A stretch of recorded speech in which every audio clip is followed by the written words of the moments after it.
So we say that Jesus, his message was the message of the same message as was given to all the prophets and messengers. That is absolute worship of one God.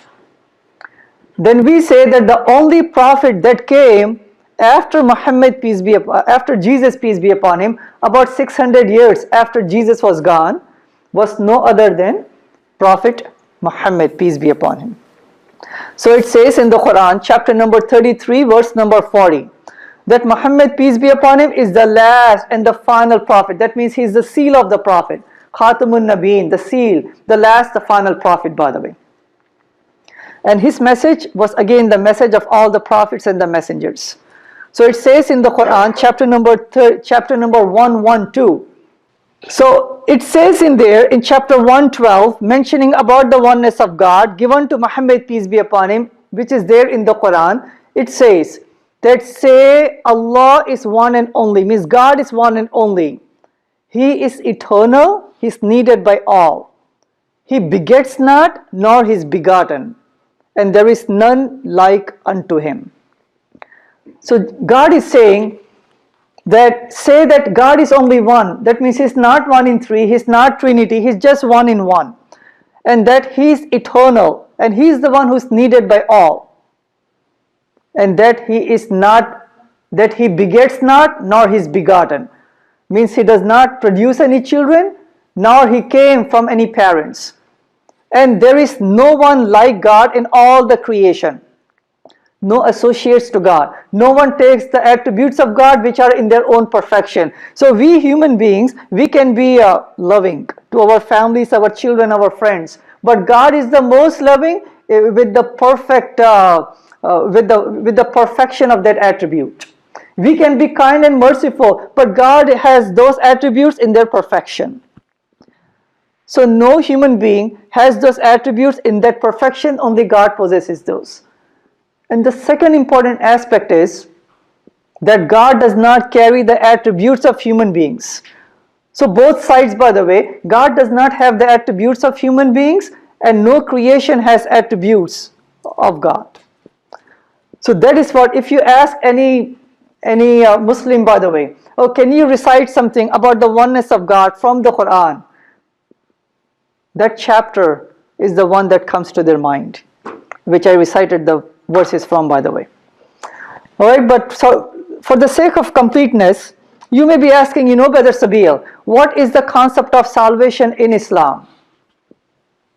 The concept of salvation in Islam, according to the Quran, chapter number 2, verse number 25.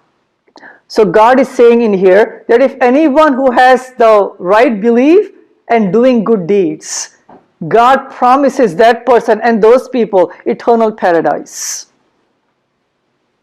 And I will come more to that about crucifixion, Islamic belief, more to that inshallah, God willing. And you may be wondering, Sabir, what about all of these different words that you have up here?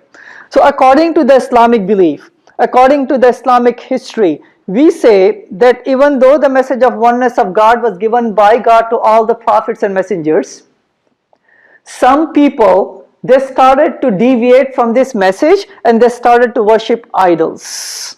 That's how the religion of Hinduism came about, perhaps. Some people, they started to worship the sun, the moon, right? The sun. That's how atheism, not atheism by the way, atheism came about. Some people started to worship ancestors and the spirits. Some people gave up the worship of God and they retained certain rituals. And we say that perhaps Buddhism may have came about like that. And then some people, they started to worship humans. That's how many other religions came about. But God, by His mercy, by His loving and guiding nature, He always appointed prophet after prophet, messenger after messenger to bring these people back again to Islam, to absolute submission to one God. So what about Sabil? Do you guys believe in hellfire? Yes, we do. Yes, we do. Just like when we went to schools and colleges, if we always came on time and did all the things that our professor, teacher tells us, obviously we are going to get a good grade. But suppose if we don't obey the attendance policy or take the quizzes, assignments and the homework and the final exam, obviously there would be consequences. So we Muslims say, the Quran says that if anyone keeps on associating partners with God, means they know that there is God, and then they say that, this human or this animal or this creation is also God along with God or instead of God, then we say that if the person dies like that without repenting, then they would be hellfire. But here is the big caveat, by the way. It's not up to me or to any Muslim to judge you or anyone else. Only God would be the one judging us based upon the criteria that God has given to us. So I cannot condemn anyone, or I cannot promise anyone. These are the criteria of God, and God is going to judge us. All right, because some people may say, Sabir, are you condemning all the people, non-Muslims, to, hellfire? It's not me, right? It's God's criteria, and God's criteria would be just and fair, by the way, right? That may have brought many questions, but you can hold the questions, by the way. We have a lot of time for it, right? Close to like 1.5 hours, hopefully. All right, so let's move on really quickly. So as I mentioned before, we believe in literally thousands of prophets and messengers.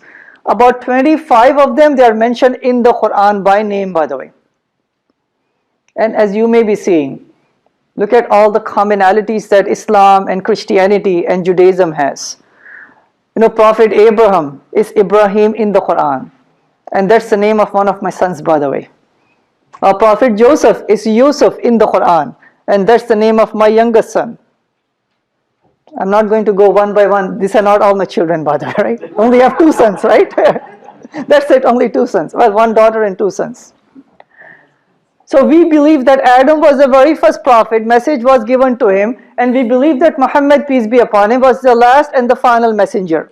And the rest of them, they came for many centuries, and God knows, how long of a time between each one of the prophets and the messengers. Some of them were contemporary to each other, by the way. But some of them, they were like literally centuries apart from each other. So where does Prophet Jesus stand? Prophet Jesus, peace be upon him, we say that he was a human being.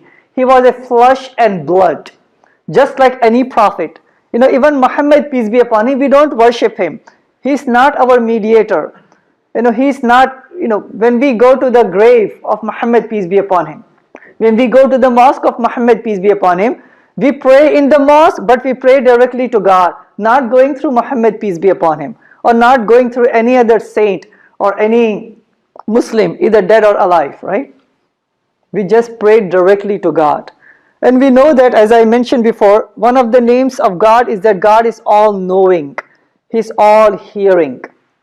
So for that reason, we say that we don't need to go through any mediator, because God can hear us, and God knows what we are thinking right now, even if we don't speak anything.